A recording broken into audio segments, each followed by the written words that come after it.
The Lunar Guardsman, written by Krimmer. Chapter 08, didn't pay enough attention. The door was struck once again.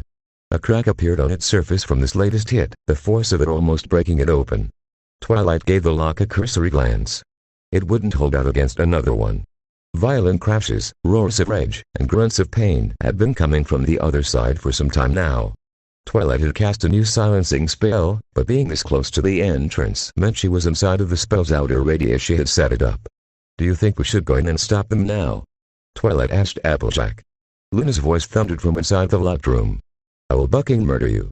Applejack sat down. "Let's wait a tiny bit more, I say." "I think they still got some more anchor to work out." Another minute passed with the sounds of fighting continuing undiminished. Twilight kept looking back at the half-broken door. "Give it a rest, Sugar Kid. They'll be out when they are all done and ready." Twilight shook her head. She kept trying and failing to wrap her mind around what was currently happening. I can't believe they're hurting each other like that. I thought they were friends. Now it sounds like they are trying to kill each other." Applejack asked. Twilight nodded. She heard Redden shout in pain, followed by a resounding slap. Was Redden really hitting Luna in there? For real? She would never expect something like that from him, not in 1,000 years. "If it helps," Applejack tried to soothe her worries, "I don't think they are doing this to hurt the other." Twilight's response was a look of pure skepticism at this denial of reality. "No, really," Applejack said. The continuous thumping of metal against stone inside was making a real good argument against her in Twilight's opinion. "I really think they are just trying to push the other to hurt themselves," Luna screamed in pain. "Okay, not trying. They sound like they succeed just fine." "Why, Applejack? Why would they do that to themselves?" The only saving grace in all this was the fact that they forwent their usual practice of heading straight to the guard training hall and kicking every pony's flank there. Applejack managed to keep them in that room and tell them to work out their issues some other way. Not that this was much better, but at least no pony else would get hurt. Applejack shrugged. "Self-retribution, I guess. The way they see it, they really messed up. So now, they are punishing themselves by beating each other up. What, this really surprises ya? I don't think they are the kind that would punish themselves by cutting off dessert." Applejack pointed towards the room where the aforementioned mutual destruction was taking place. "Redden never used violence for punishment against you and Spike?" asked Applejack. "Sugar Kid, of course he wouldn't. He loves ya and Spike to pieces and would never even consider to willfully hurt the two of ya. But Luna and he don't hold themselves up to the same standards. Those two believe they deserve what they are getting right now. At least, that's what I think," Applejack speculated. Twilight was aghast at the thought. "Redden and Luna don't deserve anything like this." "Oh no, Sugar Kid," Applejack agreed. "No pony does. But you are the one who told us that Redden himself is the first to speak up against himself as to how he has some little problems, right? I think Luna is the same. Those two have been cast out of the exact same mold. I'm sorry, Twilight, but from what I've seen, violence is in their blood. So I think that this here is the reason they don't really speak up in their defense when they get hurt or when ponies try to kill them. If they get hurt enough, then for them it means the debt's all settled and nothing else needs to be said or done." Applejack frowned as she thought more of what she just said. This might actually be part of the problem. Who knows what they might believe they're free to do because of what they've been through. Applejack lost herself in thought. "You seem to understand the two of them much better than I do," Twilight complained. "Redden practically raised me and I never thought of that." Applejack shook her head as if waking up. They're like fools in a way sometimes. Yeah, no, like how Appleblom used to think I was against her when she was younger and lashed out at me. Same old tricks work on M too. This here con's the same. Make a little filly choose between getting grounded or getting a smack for being in trouble, they'll choose the smack every time." Twilight sat next to Applejack, leaning her back against the wall. "So, what you are saying is that this is their way of, right now? They are admitting that Redden's pain howl from inside," halted Applejack's explanation. "I'll rip off your wings for that." He cried out. "Are you okay, Twilight? Look, you shouldn't worry, they are not gonna kill." "It wasn't supposed to be like this," Twilight whispered angrily. Applejack didn't answer. Twilight couldn't see her, not with the way she had her forelegs around her head, but she could take a good guess at her expression. "We were supposed to have a good time. Like we used to. When I was at my parents' home, the day before yesterday, I was making all those plans. We would go to the tournament and have fun, with Redden at the seats with us, not watching him kill and herd ponies. We would go to Donut Joe's, maybe go camping, we would listen to Redden's stories, we would have fun with him, with no pony in danger of getting poisoned. and maybe I could get him to come to Ponyville with us, and we could show him around. Show him my library, take him to Sugar Cube Corner, your farm, Rarity's boutique, Fluttershy's animals. Rainbow could put up a show for all of us. Twilight was almost shouting over the convict's din. I'm sorry, Sugar Cube. That's the hand we were dealt. But hey, it can still happen. We are here now, helping them. If it all ends well. Applejack's hopeful speculation was once again interrupted, this time by the door's failure to endure the latest assault. Pieces of wood exploded everywhere as a dark blue alicorn crashed through the door and onto the floor. Luna picked herself up and shook her head harshly. Her magic grabbed a splinter that had gone through her wing and savagely pulled it out, spraying blood on the floor. She spat on the ground, a thick glob of saliva and blood, and turned towards the room's entrance. Her grit teeth were red, her coat and hoofs were splashed with specks of blood, and even with her dark coloring Applejack and Twilight could see the bruises forming on her. Riddin stumbled out. His armor was beaten up and blood was flowing from beneath his helmet. His hands and boots had a few red splotches on them. One of the large pauldrons had been ripped off. Twilight noticed the bleeding, deep bite on his upper arm. It looked like Luna had almost ripped a piece off. Is that all you got, Luna? I thought you said you know how to fight. Come on, oh mighty alicorn, or you afraid of getting your ass kicked some more? He wheezed angrily. He was completely exhausted. Twilight had never seen Recton put so much effort in the simple act of standing up except that first time she ever saw him. His breathing was harsh and Twilight believed she could hear a wet gurgle in it. His arms were shaking and he was swaying as he stood. Luna was in a better condition, but even she was reaching her limits. Twilight could see her legs were trembling, threatening to give out under her. But this taunting spurred her on. Luna's wings exploded outwards and with a mighty beat she launched herself at Recton, forelegs stretched forward. Recton didn't try to dodge or block. He probably no longer had the strength to do so. They both disappeared from their view and they heard the clang as Recton was crushed against the opposite wall further inside. Twilight got up. She was going in there and putting a stop to this. If they kept on, one of them would end up in serious trouble. Recton, probably. Luna was going easy on him, foregoing the use of her magic against him. But he was already drained, both of blood and energy. He had slept for only 4 hours, he was very possibly anemic, and his wounds never got the chance to heal. His side and arm might be bleeding under his armor. If they didn't stop them, Luna could kill Recton any minute now. Inside, Luna was on top of Recton, the big sprawled on the floor. She was riding on his chest and hitting his armored head, her strikes whipping it off from one side to the other. Stop! Stop, Luna, you are going to kill him. That's enough! Twilight shouted. Neither of them paid her any attention. Recton brought his left hand forward, blocking Luna's last hit. He grunted as her hoof impacted on the wound under his bracer. His right hand punched her straight on the muzzle and rocked her off him. Twilight kept trying to get them to hear her, to stop. She was ignored. With Luna off him, Recton managed to drunkenly get back on his knees before Luna jumped him again. He managed to grab her, twist around, and throw her on the ground behind him. Luna retaliated with a kick of her back leg, hitting Recton's stomach. Recton got knocked back a bit but quickly regained his footing and managed to stay up. As Luna got up to her legs, Recton bent and grabbed the same leg she hit him with. Luna barely had time to grit her teeth at him before he spun her around and threw her on a wall. Falling down on his knees again, Twilight could hear him gasping. She moved in front of him. She heard him spitting inside his helmet and saw the red-tinted liquid dribble down from the edge of his helmet. Recton, Luna, stop. That's enough. You are hurting her. Recton pushed her to the side. The next second an enraged Luna was back on top of him. They wrestled on the ground, trading hits. Recton ignored Luna's strikes at his torso, grabbed her head from the sides, and headbutted her right on her muzzle with his armored forehead. A few drops of blood from Luna's shattered nose almost landed on Twilight. Luna fell down. Recton got up to his feet again and tried to repeat his previous throw. Luna was prepared for him now, though, and as soon as he got close enough she kicked up with her hind leg, nailing Recton right between his legs with a mighty clang. Oh, you little bitch, he whimpered as he fell down on his hands and knees. Padding, definitely need better padding, he whispered in a higher pitch than normal. Not so cocky now, are we? Let me return the favor now that I got you down on your knees. Luna snarled and pulled off his helmet. There were small, dried rivers of blood coming from the top of his head and mouth. He looked terrible. And it was going to get worse apparently. Luna headbutted him with a vicious snarl. Recton fell down on his back again. His arms started scrambling around slowly, feeling their way as if he was blind. Oh, that felt good, Luna moaned almost snatchily. Let's have seconds, she'll double you, Recton dropped the act. As soon as Luna gloated over him, his right fist launched upwards from below. Rigden grunted in pain as his fist landed with a thud on Luna's jaw. Twilight remembered his broken fingers. If he kept this up, he would never heal at this rate.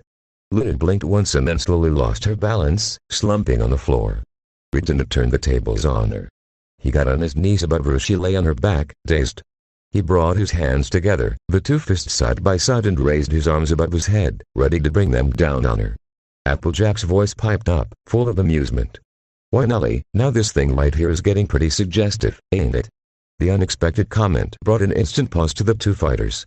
Rigden and Luna both looked downwards, Twilight noticing what Applejack meant. The way Rigden was positioned in between Luna's legs as she lay there was as if it was something that was going to haunt her nights.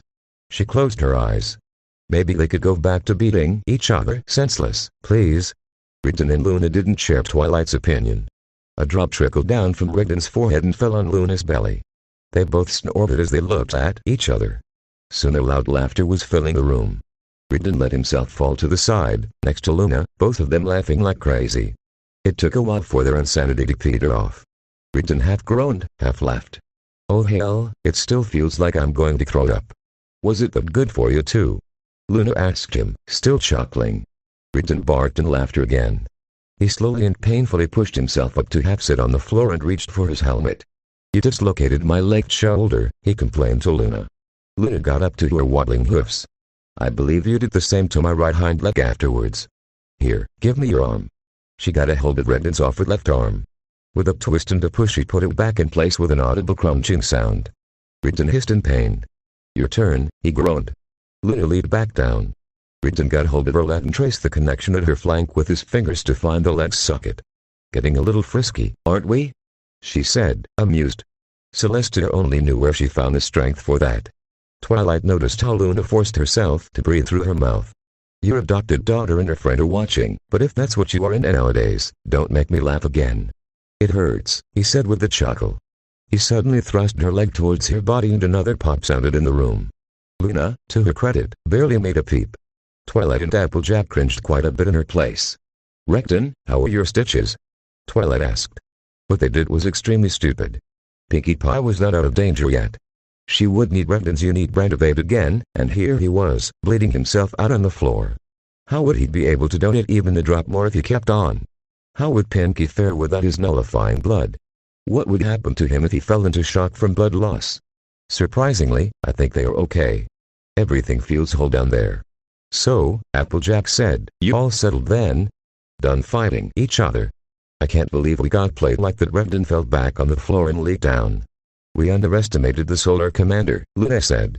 His response was as genius as it was ruthless. "You almost sound like you admire him for it," Twilight noted. "No," Rigden denied the notion, "but you gotta admit a brilliant move when you see it." "Learn from it, and what did you all learn from it?" Applejack asked. Rigden shrugged. "Next time, challenge him directly on a 1-versus-1 duel. Let's see." Steadfast think his way out of my hands, tearing his throat out. He breathed hard and fast as he lay down. "So you are saying you all learned horsey pulls?" "I learned that I am not as half as smart as I thought. How did I let that slip by me?" "Her son's holy name." "I screwed up," Rigden panted. Luna was examining Rigden as she lay next to him. "Do you feel okay, Rigden?" "How can he feel okay?" Twilight asked, scandalized. "Look at him." I'm fine, little one," he said, trying to alleviate Twilight's concerns. I'm having trouble getting my breath back." "Are you feeling too tired?" Luna asked. Rigden thought over the question before answering. "Way more than I should be, I knew it." Twilight shouted in exasperation. "You are anemic." "Tell me, Rigden, Luna. Are the two of you trying to kill yourselves?" They were insane. Twilight was certain. They had truly lost it. Instead of acting even a little pensive, a little regretful, anything, they started laughing their flanks off again. Their eyes were actually watering for Celestia Saka. She felt a little guilty for using that expression, but habits like these were hard to give up. "I feel much better and relaxed now," Luna let them know. "Come, Rigden, let's go to our rooms, treat our wounds, and rest up. Twilight, Applejack, we will be back later tonight to continue with Pinkie Pie's treatment." "Oh, shouldn't you two get those wounds checked out first?" Applejack asked. "Rigden, this is serious. You are not well. In all probability, you are not even fit to keep helping Pinkie the way you are," Twilight told him. "We are fine," Rigden insisted. Just a bunch of bruises, he said while using a handkerchief Twilight passed to him to staunch the blood flow from his bitten shoulder. Let me worry about myself, little one. I've been through far, far worse, he graced Twilight with a smile. What I want you to do is find out when Little Pink is going to be okay to move around again. I'm going to take you, and all your friends, out to Donut Joe's to celebrate when we can get her out of there. My treat did you? Twilight stuttered. He didn't hear her complaining outside, did he? It's amazing how much your senses sharpen when someone is doing her best to bite a piece off you, he said while he buckled the pauldron back in place. Luna blushed. See you later, little one. I hope if someone did something up there, they didn't mess with the bathroom. I'm not in the mood to die again while preparing the bathtub. Regan's chuckles trailed off as they left. Twilight made her decision. Regan, she called out. Wait, the pair paused at the door. Yeah, little one? Twilight turned to Applejack. Applejack, do you mind if you escort Luna to her chambers on your own? I need to have a talk with Dad. It was time she did. There were things she needed to clear up. I will bring him there when we are done. Wait, Regan said in confusion. Since when do we need chaperones? I think you've personally needed one since you were born, but we will have to make do with this now, Applejack told him as she made her way to Luna's side. After you. Princess Luna did not move. Regan? I will be right there, Luna. Just don't go inside until I'm there to check up the rooms. You know the drill. I insist that I am the one who takes the risk for once. We should set a rotation, as I've told you before. Luna sounded exhausted. I agree. Luna smiled slightly to hear him say that. But there's this little thing that's bothering me. Oh, of course, how could I forget? I'm officially your guard now.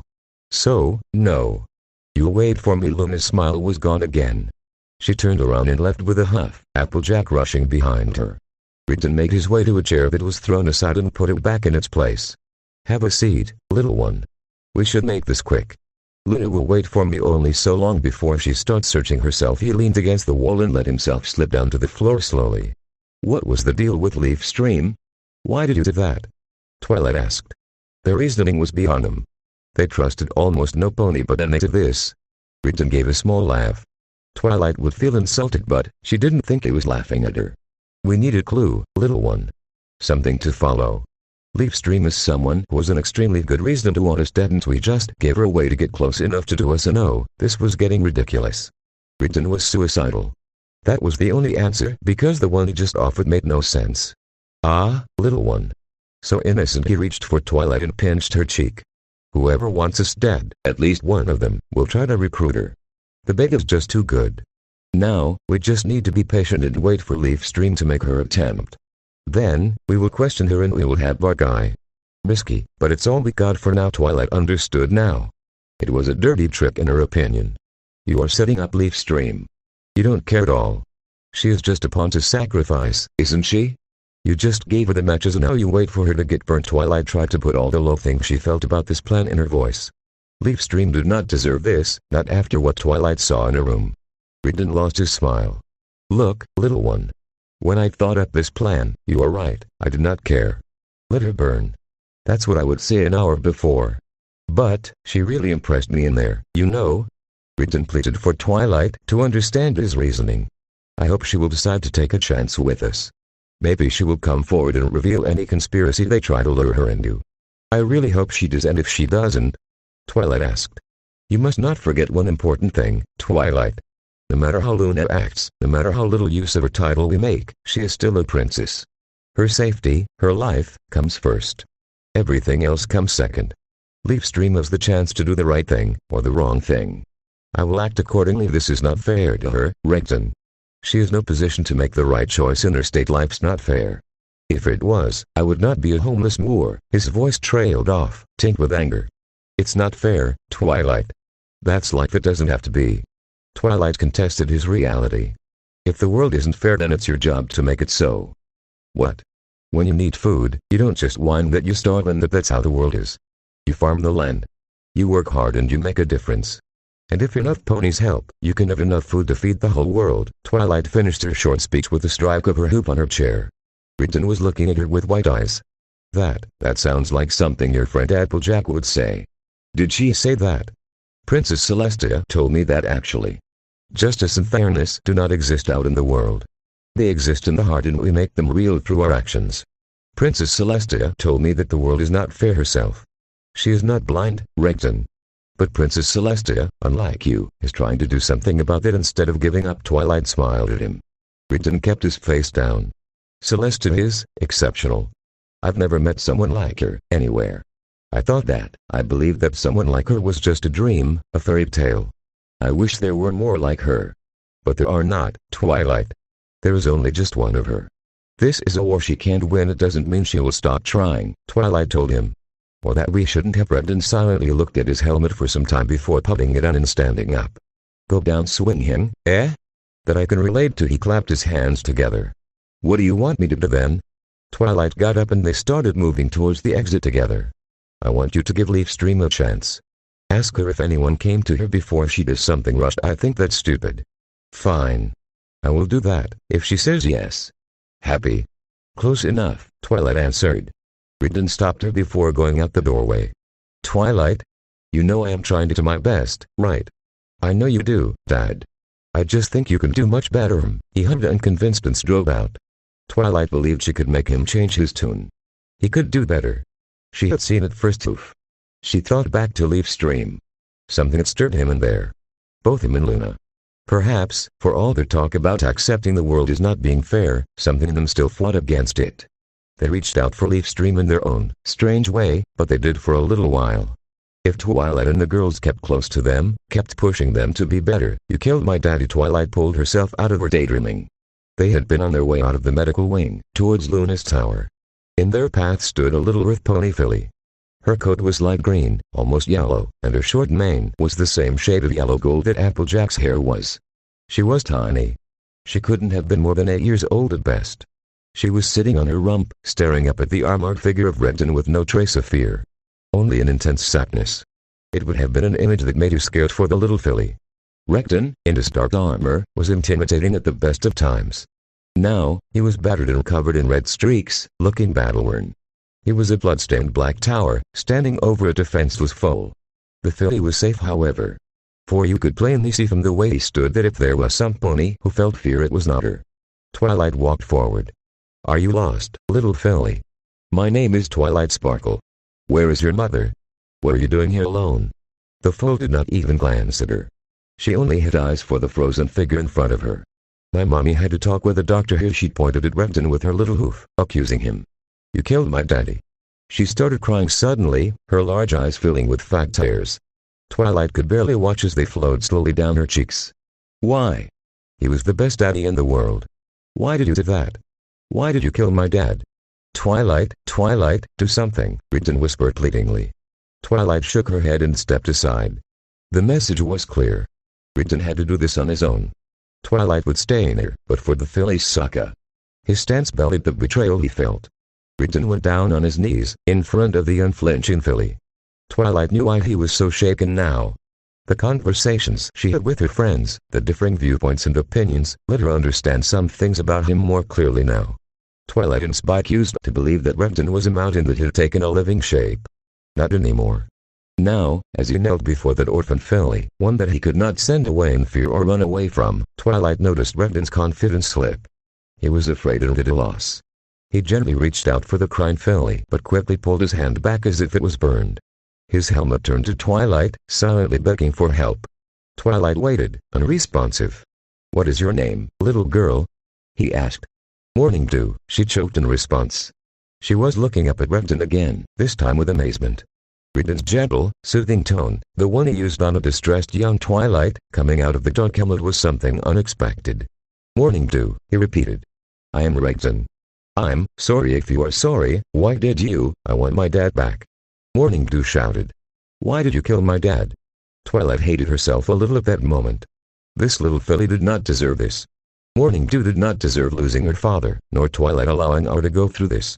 The filly was looking for an answer she could easily understand where there was none. Because I. Rigdon was stuttering, trying to come up with an answer. Twilight kept quiet.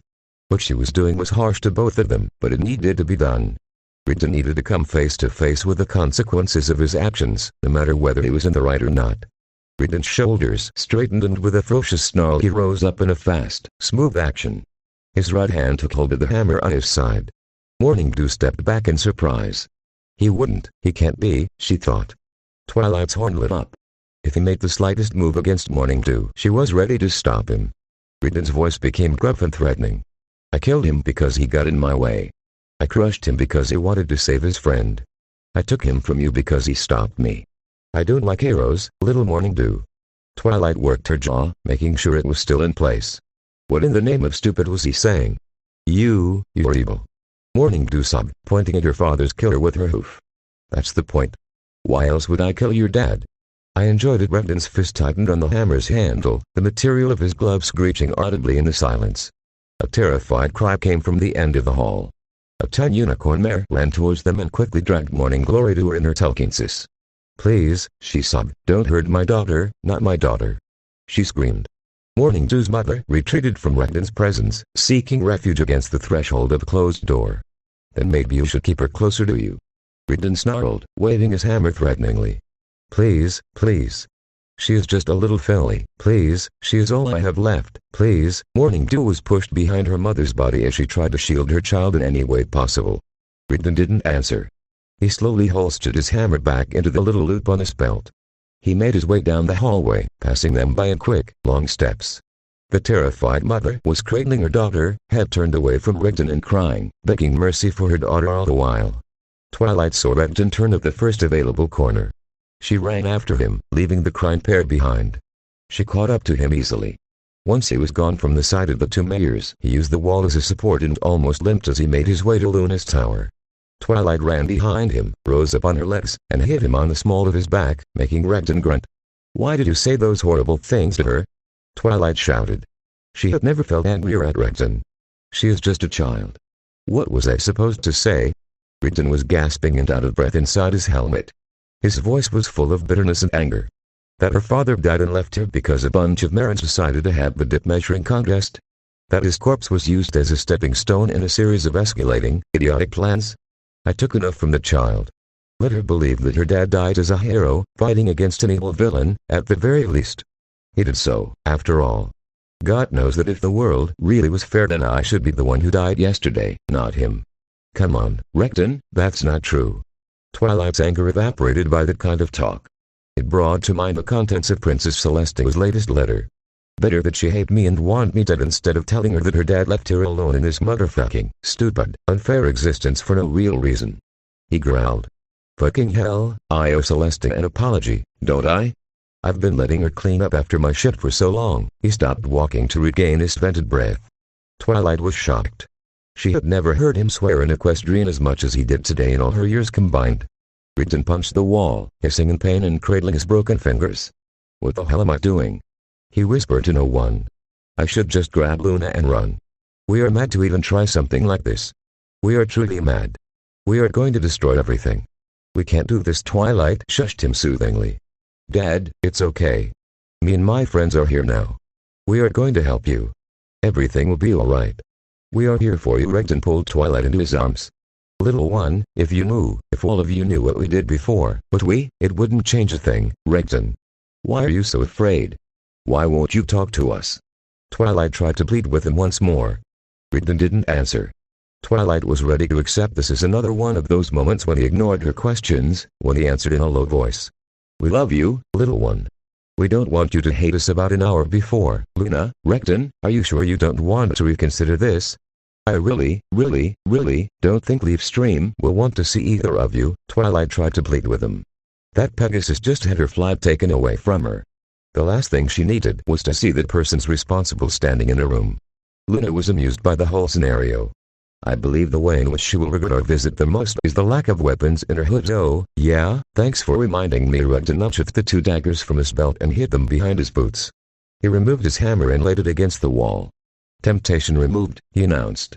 A part of Twilight wondered for whom. Renton grasped the door's handle. Applejack slapped his hand off it. How about you all let us go in first? Yeah, no, prepare her and all. She whispered. Renton and Luna exchanged a look. They both shrugged and took 2 seats next to the door. Twilight hoped that this had a chance of working out. If she only knew what they were hoping to achieve by this. She would be more certain of herself if she had less doubts about if she wanted this to work out. Applejack opened the door and went inside. Twilight heard her saying howdy to the room's occupant. So much for getting out of this by finding our sleep. She followed Applejack inside. The mare looked destroyed. She was lying on her stomach so that she didn't put any weight on the remains of her wings. The doctors had amputated them. There was nothing but short stubs on her back now. Leafstream's eyes were puffy and red and she was heavily bruised. The desolate mare was still not done mourning the loss of her body parts. Twilight thought of Rainbow Dash and her love of flying. If Leafstream was anything like her, she probably never would. "I know you," the bedridden mare choked. Her voice was hoarse. "You were there yesterday, talking with the thing that took my wings. What are you doing here?" Twilight froze. What were they doing here? What could they offer to this mare? They didn't know her. They were not her friends and she doubted she would want them to be. "We are just, visiting," Applejack said. Twilight latched on the usual pleasantries to get them through. "Yes, we thought you might want to see a friendly face." "No, thanks," Leafstream said petulant. "I had enough of friendly faces for today. How about a couple of unfriendly ones?" "Oh, no. Oh, no." They couldn't even give him a single minute. Riton and Luna marched inside, no care in the world as they hunted around for a seat. Luna sat at a chair near the door while Riton pulled a stool right next to the bed. He was actually going to sit right next to her bed. Leafstream let out a hateful hissing sound as soon as she saw him. Her steps twitched. Twilight was certain that if she still had wings, she would have spread them out aggressively. Some pony owed Twilight a drink. She bet right when she said Leafstream would not be happy. You ruined me." Riton's covered head was turned towards Leafstream's back. "Why did they cut them off? I didn't do that good of a job, did I?" Oh Celestia, he was going to be cruel to her. Twilight hoped that was something that just slipped and not the reason he was here. Leafstream's eyes started watering. "Oh, yes you did, you bucking monster." She gulped, visibly reining in her emotions to speak. "You shattered my bones to pieces and they sliced through every muscle and tendon. There was nothing left to heal. You took away my life. So dramatic. You are the most talkative dead person I've ever seen then. What is this?" Riton was pointing at a short leash that kept one of Leafstream's hind legs tied to the bed. "Why did they restrain you?" Twilight asked, curious. "I'm a Pegasus with no wings," Leafstream said bitterly. "Of course they tied me down. It's standard procedure. Most Pegasus that have something like this happen to them look for some place high to jump from so they can feel the sky one last time. They're not trusting you not to do the same, then?" Applejack asked. "No, because they caught me crawling my way up to a balcony this morning." Twilight swallowed to moisten her dry throat. This mare needed help. Where were her family? Her friends? If she was left alone, Riton was no longer at his place. He had lowered himself in a weird pose, balancing on the tip of his feet, next to Luna and exchanging whispers with her. They were both staring at Leafstream in a calculating fashion. After a minute, Riton got up and reclaimed his place. Luna moved her chair and joined him by Leafstream's bedside. When Leafstream calmed herself and started glaring at Riton, he removed his helmet and smiled at her, catching her by surprise. "You know, at first I thought you would be afraid when we came in. But you are not, are you? You are furious, the cold kind of anger, but not afraid." "I'm definitely impressed." "We both are," Luna nodded along. "You destroyed my life," Leafstream shouted. "You took everything from me." "Well, not everything," Riton said. His smile left him. "You are alive, aren't you?" "Alive to do what, monster?" "Anything you want," I guess. Riton shrugged. "You could use it to take another shot at me if you want. I advise against it, but it's an option." "So you lost your wings. The other guy lost his life. The unicorn, what happened to him anyway?" "Coma," Leafstream growled. "See?" Riton was smiling at the furious Pegasus again. "In comparison, you are doing great." He pointed at her with his finger, almost touching her muzzle with it. He quickly pulled it back with a chuckle when she tried to bite it. Luna smiled. Twilight moved to put a stop to this. "That's enough. We didn't come here so you could taunt this poor mare. I honestly expected better from both of you. This bucking monster would not." "We are not taunting her, we are being serious." He turned back to Leafstream.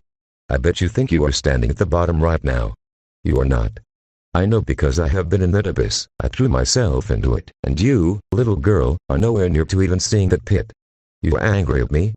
Good. Use that if you have to." He leaned forward, bringing his face right up to her own. "Show the petty monster that even if it tried its best, it did not manage to break you. Take that leap if you think you are nothing but trash. Just remember, while you get closer and closer to the ground, that sound will not be the wind rushing by your ears." He flicked her ear gently. "That will be me laughing." Leafstream just looked at him. Riton was probably the last pony she would have expected to come and give her a pep talk. or what he thought passed as one. Luna offered her own piece. You did not join the guard because it was a simple job. You obviously pushed yourself to be the best you can be. You would not be selected into the Solar Guard otherwise. You fought for it. Are you going to give up now, Leafstream? Will our victory over you be the complete annihilation of your body and spirit? Leafstream growled. I can't fucking believe this is happening to me. Are you too serious? Why in the sun's holy name are you even here? A good question, Ridden said as he scooted a bit closer to her, making her try to inch away from him. We are here because we have something to offer you. Like what? Luna answered her. A new duty. How would you like to join the Lunar Guard? Silence reigned. Twilight tried to shut her open mouth. It felt almost impossible. Applejack and Leafstream faced the same problem. Luna had her usual I am bored expression. Ridden waited patiently for Leafstream to answer. The stories are true. You two are really bucking insane, she whispered. You cannot be serious. We are deadly serious, he chuckled. So, should I put you down as a yes? Leafstream exploded. If you think that I am going to betray Princess Celestia, just because I am no longer a Solar Guard, to join the freaking nightmare and a murderous pet, then, the rest of her sentence choked on her lips as Redden's hand grabbed her throat, fast as a snake, and squeezed. He pulled her closer, bringing her face to face with him. Twilight stepped forward, ready to stop him before Luna's horn lit and felt the Alicorn's magic gently pushing her back. You will show respect to Princess Luna. She is your ruler, half of the Darky, and if you show such blatant disrespect to her in front of me again I will give you a hint of what really awaits in the abyss. Do you understand me, little girl? Leafstream nodded. Her eyes betrayed her fear. Twilight could understand her change in behavior. Ridden's former cheer was gone and replaced with ice. His every word was common and meant to be taken as honest truth. He let her go and she gasped for air. You do not have to answer now on whether you want to join or not. The author will stand until you are ready to give us a definitive answer. I don't care if you have wings or not. I don't care if you love Celestia more, hell I applaud you. What I care about is if you can do your duty, and obey orders. Do right by us and we will do right by you. After doing this to me, you want me to just work for you. And what the hell would you even need from a crippled Pegasus? I can't fly anymore. This is nothing but a cruel joke. Ridden waved off her life-changing injury. So what? 1/3 of the population can fly. There's no shortage of Pegasi. But how many can stand having the person who tore them apart next to them the very next day and not lose their senses? I'll take that kind of courage every time over flying or some precious talent. Recton said the last word sarcastically. He leaned close to her again. We are not Princess Celestia's enemies, whatever idiocy you guys think. I demand proper respect to both princesses. His brow furrowed in puzzlement. What do you mean you are not a Solar Guard anymore? I got discharged, she said. What? Ridden was disturbed at this. Already? Just like that? He demanded. Leafstream gulped. I lost my wings. What use is a crippled Pegasus that can't fly as a guard? Commander Steadfast promised me a full pension, even if I was still an initiate rank, but they had no use for me anymore. I got that much. At least just because you lost your wings doesn't mean you are no long. Wait. Renton got up. He was angry. Very angry. Twilight, what got into him? Applejack whispered to her. I don't know, she answered. She really didn't. What upset him that much? You are an initiate? He asked, spit flying from his mouth. Yes, Leafstream asked. She had started shivering. Twilight moved to Ridden's side and pushed him to move further away. He was scaring her. It was just yesterday when he did that to her. Twilight looked at the bandaged stumps again. Ridden did that, she thought. He didn't need to do that, but he still did it anyway. And the other two? Same, Leafstream answered. Some of her confidence returned with Redden's threatening presence further away. I think Sergeant Heavyhoof would become a full member soon. He was a Solar Guard for 2 years, a year longer than me in Lightning Array. Twilight glanced at Luna. She had stood up and looked similarly angry. Ridden and Luna exchanged a low growl. Twilight didn't see the significance in what Leafstream told her, but those two were on the same, indecipherable, page. Ridden kept his back turned to them, taking long breaths. When he calmed down he addressed Leafstream again. Well, it seems you no longer have anything tying you down then. Let me know when you decide. We can make use of you. You can still serve the princesses. Both of them. Get your life back. Maybe more. I'll even sweeten the deal. If you join, I'll give you a fair chance to kill me, at the time of your choosing. No consequences. Who knows? You might make it, he shrugged. He followed Luna as she rushed out. Leafstream turned towards Twilight and Applejack. Were they serious? They really just asked me to work for them. Twilight nodded. Are they insane? Jury's still out on that, Applejack answered, but for what's it worth, I think he really meant it. Twilight, we shouldn't leave them on their own. Come on. They found them down the corridor. They had been looking for an empty room, and when they found one they hurried inside. Twilight noticed two things as they followed them a few seconds afterwards. 1. Luna had cast a silencing cone spell. No pony outside could hear them. 2. Luna seemed to prefer to fume quietly. The spell was cast for Regden's Sokka. He fucked us. He was shouting while he was pacing like a madman. He literally bent us over and fucked us. He put one over us so thoroughly we needed to have it spelled out for us. We got fucked, Luna. We took it so far up our ass, it took us a day to regain feeling and realize what he fucking did. He stopped when he spotted Twilight. He raised his finger at her. You didn't hear that. So help me, if I ever hear you talk like that, boy, you're really the as I say, not as I did type, aren't ya? Applejack cut him off. Regden kicked at the wall. You don't get what happened, do you? Get what? Regden, what's the matter? Twilight asked. Luna answered her question. Her voice was low, threatening, and trembling. Commander Steadfast Ray took every possibility of success from us at the tournament. Never mind the fact that he pushed me so Regden had to face 3 opponents at once. He also let him face the least trained of the Solar Guard. Twilight still didn't understand the reasoning. That was good news. If Regden had faced better trained opponents he might not have survived the fight. Was it a pride issue? Did they really want to face the best the Solar Guard had to offer as Luna had demanded? Luna saw straight through her. By having Regden face those 3 he removed any chance of us gaining anything through that fight. Regden behind her was pacing back and forth, muttering. Luna was half growling our words now. Forget how we ruined our image after the fight.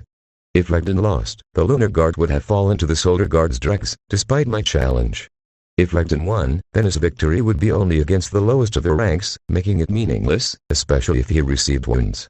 And even if he had finished the fight in the quickest way possible, which means killing the initiates, Regden explained. Then we would be branded as brutes for doing something like the 2 opponents that were so outmatched. As it is, we got the worst outcome possible. Regden killed and crippled initiates, which managed to wound him, and then, we ruined every last vestige of hope of turning this around with our own actions after the fight. No wonder no pony wants to join us as you claimed, Applejack. In the common guard's eyes we might as well have put civilians in there to slaughter, and we barely managed. Even that he must be laughing his ass off, Regden said through gritted teeth. It cost him nothing that he could not replace through that very same tournament, and he put us down hard. Word will spread about the rank of those 3, he will make sure of it. We were never going to get any recruits from the Royal Guard, no matter what. Shining Armor already knew they were initiates yesterday. I guess they all know already, Applejack told him hesitantly. Regden stared at the wall with unfocused eyes before kicking it again. I have a question, Luna said. What did she mean by the sun's holy name?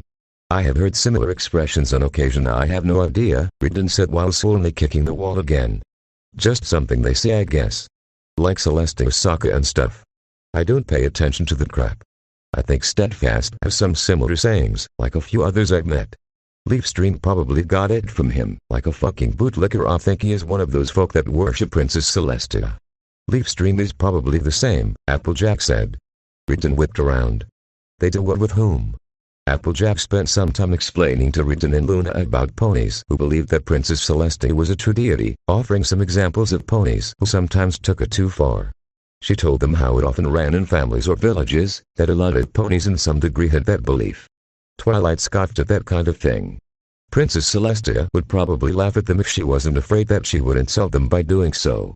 Luna was perplexed, interested, and amused. Regden took a seat halfway and supported his leaning head forward on his hands as he listened. Oh, fuck me. Twilight wondered if she could get a piece of soap on her lips and whether she could get away with it. Another problem, big guy? Applejack asked him.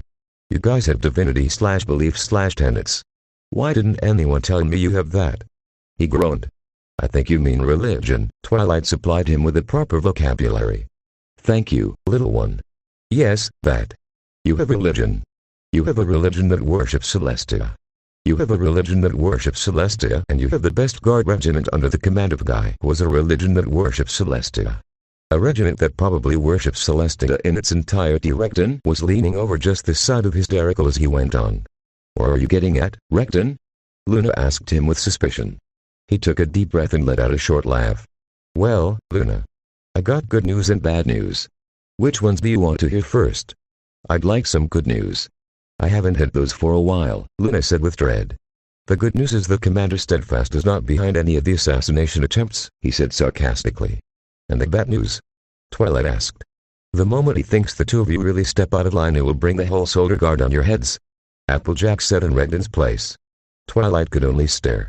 That's not simply bad news. That's terrible news. Regden? Luna gasped. Okay, that was a pretty fast deduction for someone of your experiences, Little Apple. Care to explain how? Regden asked. Shining Armor told me. I mean, he said that's why the Solar Guard formed in the first place. So that after the whole Nightmare Moon thing, Princess Celestia would not have to fight against her or something similar on her own. Applejack looked at the pair that looked back at her horrified. You all didn't know? Luna shouted at Regden. Is this true? Why didn't you tell me? Regden shouted back defensively. Because I didn't know. Why didn't Shining Armor ever tell me that? Well, did you ask him? Applejack said. No. Why didn't you? Luna demanded. I thought the Solar Guard was just a better trained guard regiment, not a damn Crusader arm. Oh, fuck me. He cried out, his expression one of shock and fear. Oh, I am really going to buck you up for this, make no mistake, Luna snarled. What now? If they think that Celestia is the goddess of the sun, of light, of good, then, Regden trailed off. Oh, no. Don't say it. Don't you tell me that, Luna growled. Regden had become furious again. Yeah. Guess who got saddled with the role of being the dark, evil one? Not just a former villain, but an actual goddess of evil. One that fought the good one before. One they are all expecting any time now to turn. Fuck. Luna screamed loud enough to throw a bet against the wall. Twilight agreed with Luna. This just became 10 times more difficult. If ponies believed those things about Luna and this kind of thinking spread, I have no idea what to do about this. The two of you seen as goddesses, dear here, no, screw that. This is worse than you think, Luna. There is no reasoning with certain kinds of people, and if they believe you are evil incarnate, we need to think up on this. He put his palm over his face. Oh crap, they might really believe I want to kill Celestia, and I just put myself up as the poster boy for the Lunar Guard, Twilight sighed inwardly. 10 times, she said. Bigger experience told her she should be getting ready to make some multiplication tables. What I need right now is to blow off some steam. My stars, what the hey is going on anymore? Luna shouted. Yeah, I feel the same. He stared at the marks he left on the wall in the bed Luna had thrown aside. The Royal Guard training halls are not too far away. We might be able to find a few guards there. Good. We can help them stay sharp, Luna told him through gritted teeth. Oh, hey no, Applejack blocked the exit. You two ain't gonna start that up again. This is exactly what we talked about. You are playing right in this house. You all don't need to tear out your own eyes by your own volition. If you need to work your stress out, either do it some other way or find something in this room to hit. Are we clear? Ouch. Rainbow Dash exclaimed. Yep. Ouch indeed. Not a good day overall for the dastardly duo, Applejack said. Rarity sniffed loudly. Applejack, please. Must you make fun of them? From the sound of it, they are really trying. I feel sorry for little Morning Dew. Do you think we should do something about them? Fluttershy asked. Judging from Leafstream's situation, Commander Steadfast is probably on top of this. Though Luna might want to make sure they are okay, at least financially, Twilight said. Maybe she at least can make up somehow for Regden's idiocy. I still can't believe he did that, and I was right there. How about the investigation? You girls find any leads? I had some thoughts, Rarity said hesitatingly.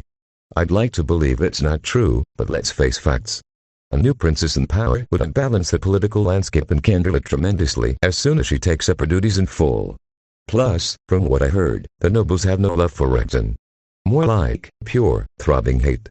I'd love to nose around at certain places, but a lone designer from Ponyville doesn't have the credentials to go where would be needed, no matter how glamorous I and Twilight thought about it. It made sense and it was better than what they had so far. I might know some pony who can help you. He can be your way into high society, but you won't like it. Oh, my dear, I can handle a night pony as long as it helps our friends. Can we trust your contact though? Rarity asked. Yeah. He and Regden are in extremely good terms. He'll help if it involves him. Splendid. And intriguing. Who is it? Let me see if I can get him first. He might not even be around, Twilight said, so she could delay that dreadful reveal as much as possible. The guards might be into it, Rainbow Dash said. Either they helped or one of them acted on his own. Shining Armor agrees with that. Boy, was he pissed. He followed Brendan's hints and found that some of the guards have houses in much better neighborhoods than they should with their salary, so, 2 avenues to pursue. 3 if Rigdon's plan works out, Twilight added loudly. We still need to find some way to boost the way ponies see them. More than ever if Rigdon is right, Rarity clapped with her hooves. Oh. Pinkie and Fluttershy had some ideas about that. Fluttershy's suggestion is lovely. We can organize some storytelling nights, like Luna and Lulu do.